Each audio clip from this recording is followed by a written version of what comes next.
aku nak bagi tahu sedikit mengenai rim ni. Rim ni aku rasa Honda scam. Honda scam kita orang dengan rim ini. Tuan-tuan dan puan-puan, welcome back to my channel Jack Hair. Kalau korang boleh perasan, aku sekarang di tempat biasa aku review kereta Honda, iaitu Accord Auto di Pandan Indah. And kereta aku nak review dan tinjau dengan lebih meneliti, iaitu kereta itu. Yes, sebenarnya kan aku tak perlu pun sebut nama kereta tu, tak perlu pun tunjuk banyak sangat kereta. Korang dah boleh tahu dah kereta apa ni kan. Sebab kenapa? Tak pun aku dah letak di thumbnail, tak pun aku dah letak di title kan. Sebenarnya kan aku pun pelik tu, kenapa review-review lain kan asyik nak sebut inilah Honda Civic, Mercedes-Benz, dia macam nak sebut nama kereta tu. Kenapa aku pelik sebenarnya tu. Alah, gurau je lah, itu pun nak merajuk. Okey, dalam video ni aku akan tinjau dan beri pendapat aku dengan lebih meneliti mengenai kereta Honda City Hatchback RS ini. Dan berbalaikah korang top up untuk ambil kereta ni? Korang kena keep in mind top up amount dia 20k ya. Kalau compare dengan V-Spec 20k babe. Okey, jom kita tinjau, let's go. Itu dia muka depan untuk Honda City Hatchback RS Hybrid ini. Punyalah panjang nama dia kan. Kalau korang nak tahu, beza depan muka depan dengan versi sedan RS sama sahaja. Semuanya dapat. Tengok LED dengan yang ni design lain sikit. Ada, lepas tu sini pun ada sedikit macam carbon fiber, tapi carbon fiber ni stiker kalau korang tak tahu. Lepas tu beza dia adalah ini saja, honeycomb. Kalau korang tak tahu, hatchback dapat honeycomb. Kalau yang sedan dapat yang line. Lepas tu dapatlah RS badge, dapatlah logo yang ada warna biru sikit. Selain tu, muka depan aku rasa handsome dah. Aku rasa cukup handsome lah. Kalau tambah lagi sedikit modulo kit kat tepi ni kan, nampak lawa. Okey, aku nak bagi tahu sedikit mengenai rim ni. Rim ni aku rasa Honda scam. Honda scam kita orang dengan rim ini. Kenapa? Sebab kalau korang tak tahu, sebab rim ni 16 inci dia sama design dengan V Sensing. Sebab yang ini adalah design yang sama, tapi dia orang macam adalah paint sikit-sikit hitam-hitam tu kan. Nampak tu hitam-hitam, tapi dia menggunakan rim yang sama. Itu aku rasa scam. Kenapa? Sebab kalau beza dengan yang Civic dari versi RS, dia orang bagi rim yang design yang eksklusif. Tapi yang ini rim yang sama. Honda jangan scam kita orang. Sebab kalau korang tak tahu, korang boleh je ambil rim yang V, lepas tu korang paint lah sikit-sikit tu, dapatlah rim yang sebiji dengan rupa macam ni. Tapi walau macam mana pun aku rasa adalah hitam sikit kan. Nampak handsome, nampak cantik. Belah windscreen sini pula, kalau korang tak tahu, ini bonjol untuk Honda Sensing. Tapi sebelum Honda City Hatchback keluarkan V Sensing, itu adalah eksklusif untuk Honda RS ini sahaja. Tapi sekarang V Sensing pun ada, jadi itulah taklah special sangat. Tapi at least ada. Sekarang yang ni hitam biasa spek RS, tapi yang tak hitamnya ini slack. Honda, kenapa korang kedekut? Hitamkan je lah yang ini, samakan dengan Civic korang buat hitam, tapi yang ni tak buat hitam. Kedekut. Kita beralih pula dari segi bontot dia. Kat sini aku nak cakap Honda slack sikit dari segi design. Sebab kenapa? Kalau RS City dengan Civic dapat pula spoiler hitam, tapi ini tak ada, spoiler biasa saja, sama seperti variant-variant lain yang korang dapat. Okey, beza dia ini ada, at least lah ada glossy hitam sikit, at least nampak lah dia orang ada lah kelainan sikit, tapi tak adalah beza banyak sangat. Okey lah, adalah diffuser kat bawah tu hitam kan, tapi dia tak adalah paint hitam. Kalau paint hitam aku rasa lawa, nampak tu macam lah HRV kat tepi tu, nampak tak? Kalau dia glossy black, nampak macam kelas tau, nampak cantik tau. Macam ni ialah tak adalah glossy, tapi bagi aku nampak biasa. Selain tu, apa beza lagi? Tak adalah badge ini. Tu nampak tak? Faham tak? Dari segi aku rasa design dia boleh lagi dipercantikkan lagi. Tapi kalau korang modkan kereta ni, dah tambahlah spoiler sikit kan, adalah diffuser apa benda kan. Berontot dia nampak cun gila. Okay babe, aku notice something tau. Tengok dalam ni, nampak tak dalam ni? Dalam ni kan dia tak ada padding langsung tau. Dia sama color dengan body color, iaitu warna putih lah kan. Yelah, nampak kan kereta warna putih, dalam dia pun nampak warna putih. Tak ada padding langsung. Kalau korang bezakan dengan yang ini, nampak ni, ni ialah HRV RS. Senang je nak cam sebab ini glossy black kat sini. Jadi korang tengok dalam tu, nampak tak? Dalam tu macam ada padding foam tau. Jadi dari segi situ yang nampak ni lagi kemas. Kalau kau berbanding dengan yang ni, nampak ni kosong tau. Kenapa Honda tak letak adalah padding sedikit ke, tak pun catkan hitam ke, nampaklah macam cantik sikit. Yalah, tak apalah sebab dia dekat bawah kan. Tapi bagi aku, kalau aku cuci kereta, aku nampak dalam tu kutu-kutu hitam, aku macam kurang slack. Tapi kat depan okey, kat depan ada padding. Nampak tak? At least adalah sedikit plastik hitam kat dalam, nampak kemas. Belah sini pun ada, nampak tak hitam kan? Tak nampak macam tadi kan, nampak putih kan, ni tak nampak hitam. Macam tu barulah nampak macam kemas sikit, sama dengan kereta ni, nampak ni. Sini pun ada hitam. Gitu. Kenapa yang kat depan ada, kat belakang tak buat aku pun pelik. Aku almost terlupa nak tunjuk korang boot belakang dia. Okey, mari kita buka kan. Boot belakang dia sebab ini hybrid, jadi boot capacity dia kurang. Lepas tu tak ada spare tire. Gitu rupa dia. Lepas tu kalau kau nak tahu, itulah bateri lithium untuk hybrid system dia orang. Lepas tu sebenarnya kan, walaupun dia boot dia kecil, tapi bapak lah benda ni dalam kot. Letak bag, letak apa benda semua muat je, tak ada hal. Lepas tu aku pelik tu, yang ni kenapa ada bulat kat sini? Nak letak cawan letak air kat dalam Kalau dah letak air, kalau kita tutup memang tak nampak lah kan. Walau macam mana pun, aku rasa okey je boot space dia. Tak adalah masalah sangat. Tapi mungkin masalah dia adalah tak ada spare tire. Sebab kalau spek yang lain ada spare tire, yang ni ada repair kit. Tapi repair kit, yelah test drive unit diorang simpan kot, diorang tak keluarkan. Okey, tak apa, ada tire repair kit. Itu je lah slack. Aku rasa tu je slack. Selain tu aku rasa okey je, tak ada hal. Walaupun boot kecil. Kita tinjau kat dalam pula. Jom. Ada lampu welcome light, nampak tu. Lampu dia terbuka dengan sendiri sebab ada welcome light feature. Aku ada kunci kat sini. Lepas tu kita start kereta dia kat belah kanan, which is where I like it. And aku ingatkan senyap. Bukankah hybrid senyap? Okey, tak apa, kita tutup dulu pintu. Aku ingatkan dia start engine. Selagi kita tak masuk gear, dia akan activate hybrid engine diorang dengan bateri dulu. Kenapa yang ni ada bunyi? Aku ingat tak ada bunyi, senyap je. Okey, tak apa. Beza dia okey, kita start dengan ini dulu. Ini ada warna merah. Tombol-tombol ni semua sama sahaja. Ada satu feature yang mungkin review lain tak bagi tahu korang, adalah bahagian sini. Kalau korang tak tahu, sini ada satu dekat spek lain kat sini ada satu rear reminder untuk seat belt. Jadi bonjol dia agak besar juga dekat bahagian sini. Tapi kat sini, sebab kat sini ada screen, nampak ni, half digital half analog. Jadi reminder dia, nampak tak? Dia dah keluar dah. Reminder dia untuk seat belt, dia akan keluar kat sini. Kalau spek lain dia akan keluar kat sini. Jadi macam nampak slack sikit lah. Ruangan kat sini terganggu sikit kan. Tapi yang ni tak. Yang ni full je bagi korang. Letak lah apa-apa pun. Lepas tu sini pun besar, sini pun okey cun. Ini dia yang aku rasa korang bayar extra adalah sebab yang ini. Salah satu sebab ialah electronic handbrake. Bayar extra 30k, korang dapat ini. Aku rasalah okey. Tapi berbaloi ketiga, nanti kita tinjau. Lepas tu seat dia aku sebenarnya tak boleh cam tu. Yang ni Alcantara ke macam fabric? Aku sentuh macam ni, nampak macam fabric. Sebab yang ni, design yang ini adalah sama macam Honda City hatchback e-spec diorang, yang low spec diorang, nampak ni. Ini fabric, tapi kat sini tak. Lepas tu seat dia, aku rasalah, bagi aku pendapat aku rasa V-spec punya leather seat nampak lagi cun, nampak lagi selesa. Yang ni nampak macam fabric, nampak macam kurang mahal sikit kan, sebab dia tak ada perasaan leather. Walaupun yang ini korang tahulah 100 lebih K babe, tapi tak ada nampak leather. Macam bahagian tepi sini pula aku rasa kurang sikit. Sebenarnya tak kurang lah, mungkinlah aku dah terracun dengan CVRS tu kan. Lepas tu aku patah balik ke sini macam nampak macam biasa.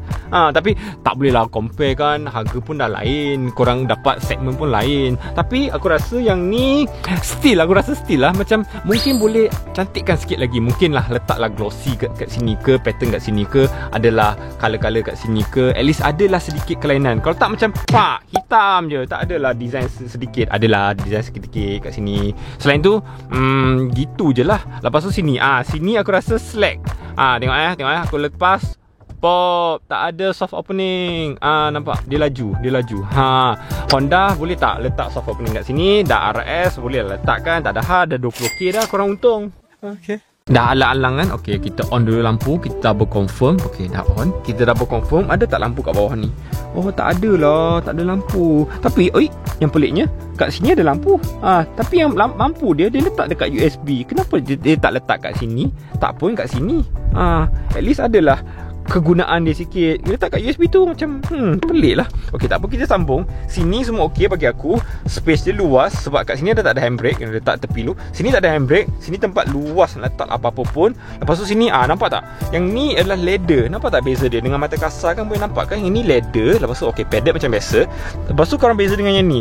Yang ni tentulah kan macam kurang nampak macam kurang mahal lah bagi aku lah. Lepas tu kita buka kat sini. Ada plastik, kita keluarkan.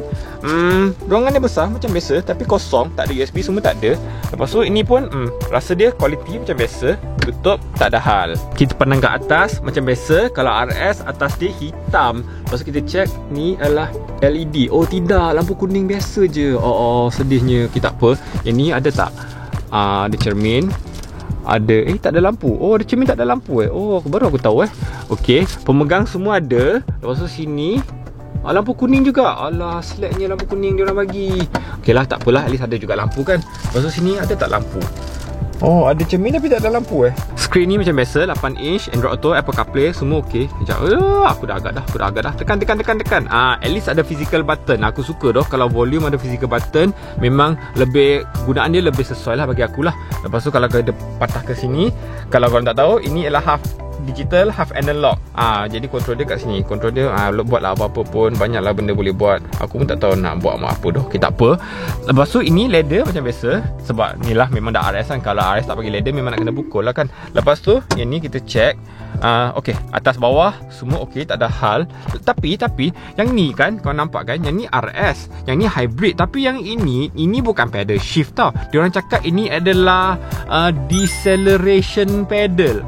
Kegunaannya macam mana aku tak tahu. Kalau orang yang pernah guna, pernah try, boleh komen kat bawah. Boleh tak bagi tahu kita orang benda ni guna alah dia macam mana Okey, perasaan tempat duduk dia bagi aku selesa dan sesuai bagi aku. Kenapa? Sebab dia perasaan dia lebih kepada fabric. Aku tak suka sangat leather. Jadi bagi aku, walaupun aku asyik cakap je, rupa dia taklah leather, taklah cantik kan semua kan, tapi apabila aku duduk ni, aku rasa selesa, sesuai. Lepas tu dia macam ada rasa Alcantara.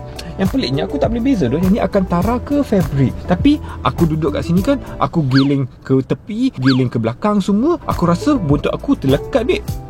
Yelah sebab RS kan. RS macam biasa sama dengan Civic, dia akan merasa dia melekat kepada kerusi. Yang tak suka memang korang kena fikir dua kali lah kan. Yelah, korang dah bayar lebih 20k kot, korang takkan nak duduk kat tempat yang korang tak suka kan. Tapi bagi aku rasa sesuai. Yelah, dah habis kat depan ni. Sebelum kita pergi ke belakang, kita check dulu. Nampak ni panel kat sini kan. Itulah aku dah cakap dah, dia nampak macam kurang eksklusif. Walaupun ni rasa RS, tapi dia tak rasa RS tau. Dia rasa macam biasa je. Kot lah dia boleh bagi sedikit warna putih ke kan. Tu baru nampak macam cantik sikit. Kalau tak macam biasa je, nampak macam gitu je. Tapi sebab yang ni RS, adalah dia bagi aluminium foot pedal. Bukan saja foot pedal, leg rest pun bagi aluminium. Itu terbaik. Kalau korang yang tak pernah try kereta yang ada footrest, korang try. Selagi korang try, korang masuk ke kereta yang tak ada footrest, korang akan rasa slack. Itu je aku nak komen. Okey, jom kita ke belakang. Bahagian belakang pula kita check. Kerusi dia sama dengan design kat depan. Dia tak macam Civic yang low spec tau. Civic low spec depan dengan belakang design lain. Tapi yang ini design dia sama seperti Civic RS. Nampaklah adalah sedikit pattern-pattern ni semua kan. Yang peliknya, yang ni leather tau. Nampak ni, bahagian tengah ni dia bagi leather. Itu aku tak faham. Tapi tak perlu faham. Yang perlu fahamnya adalah Ultra Seat diorang. Korang-korang tak tahu, inilah main selling feature kereta Honda City Hatchback. Kalau korang ambil Honda City Hatchback, korang tak gunakan keruangan yang besar yang siap boleh tak tilam. Bagi akulah, boleh tak tilam ni semua ni, aku rasa ini adalah feature yang terbaik untuk Honda City Hatchback. Kereta lain memang tak ada. Adalah kereta HRV ni pun ada juga Ultra Seat diorang. Okey, jom kita masuk. Kita try dulu tempat duduk. Wih, kau gila babe. Luas, tersangat luas. Aku tak faham. Aku duduk kat tengah pun, tengok aku letak kaki. Wih, gila luas. Luas macam ni ke memang macam tu Wih, aku terkejut shit. Okey, ada aircon kat sini macam biasa. At least adalah bagi colour sikit, nampak lawa. Yang ni diorang bagi 12 volt tau. Nampak ni lubang kosong ni. Diorang bagi 12 volt, bukan USB port tau. Jadi korang yang nak charging, korang kena ada charger yang boleh masukkan 12 volt, bukan USB itu kena take note. Yang ni ada pocket macam biasa, tak ada hal. Lepas tu tempat belakang, satu je aku nak beritahu korang, Ultra Seats ni korang kena hati-hati tau kalau budak-budak kan. Sebab butang nak akses dia senang je. Tarik je benda ni, nampak ni, tarik benda ni. Lepas tu kerusi, sebab dia Ultra Seats, kerusi ni pun akan bergerak juga tau. Lepas tu kalau korang tarik akan terhempit. Mati aku terhempit. Wah, tolak balik sakit babe. Perasaan tempat duduk belakang pula, aku rasa okey. Walaupun dia hitam, dia nampak macam krem sikit kan, tapi dia tempat dia luas. Secara fizikal dia nampak luas. Sebab tak tahulah, Honda dia macam pandai main ruang tau. Kat sini dia macam ada melingkup ke dalam tau. Walaupun ni hatchback kan, hatchback biasanya akan makan tempat sikit kan, sebab dia buntut dia ke bawah kan. Jadi ini Honda pandai tau, dia main ada melingkup kat dalam ni. Jadi nampak luas. Lepas tu aku duduk, sekejap, tak selesa lah. Okey, ni boleh adjust, tak ada hal. Jadi aku duduk kat sini. Okey, selepas dah adjust, okey, selesa sikit. Aku rasa okey, tak ada hal. Tapi pun Okey je. Tak tahulah bagi korang. Kalau korang nak try, silakan try di Eco Auto. Pandai tak? Pandai tak aku? Okey tuan-tuan dan puan-puan, aku dah selesai tinjauan dan meraba segala mana yang boleh mengenai Honda City Hatchback RS ini. Okey, aku sekarang nak bagi pendapat aku pendapat aku mengenai Honda City Hatchback RS Hybrid ini. Punyalah panjang nama dia kan. Okey, gini, beza dia 20k tau kalau korang compare dengan yang V-Spec, iaitu high spec dia orang lah. Tapi dia orang dah ada high spec yang baru lah, iaitu V-Sensing. Kalau V-Sensing ialah lebih 4k, dan kalau V-Sensing dengan yang ini beza dia 16k. Okey, kalau korang fikir balik 16k tu apa korang dapat berbanding dengan V-Sensing? Mungkin rim line sikit, mungkin headliner atas hitam, mungkin kerusi yang berlainan sikit, mungkinlah ada depan-depan sikit, belakang-belakang sikit tu.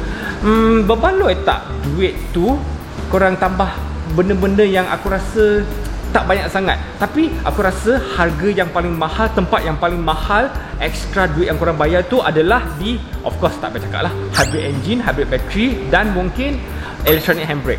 Kereta lain tak ada, electronic handbrake ada.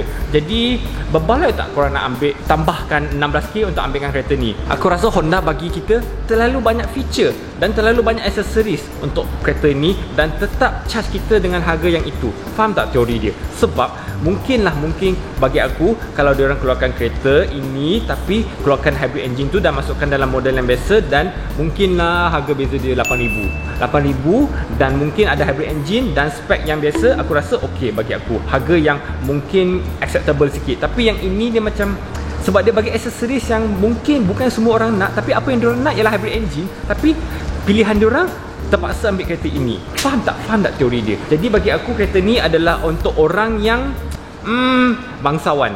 Yes. Bangsawan yang mampu bayar kereta yang harga kayangan. Itulah komen aku, itulah teori aku lah. Aku tak tahulah, mungkin korang memang suka sangat kereta ni, silakan ambil kereta ni dan test drive di Eco Auto di Pandai Indah. Yes, I think that is all for now. That is all my comments for the car, and I suddenly speak English. I also don't know why. And thanks you guys for watching. If you guys like my content, give me a... I'll see you guys in my next video. Ciao. Senang je macam nampak tu. Rearview mirror tu adalah warna hitam, bukan rearview mirror, side mirror. Bodoh berada. Kenapa? Nombor satu, aku lebih suka perasaan fabric berbanding leather. Yelah, leather nanti kan lama-lama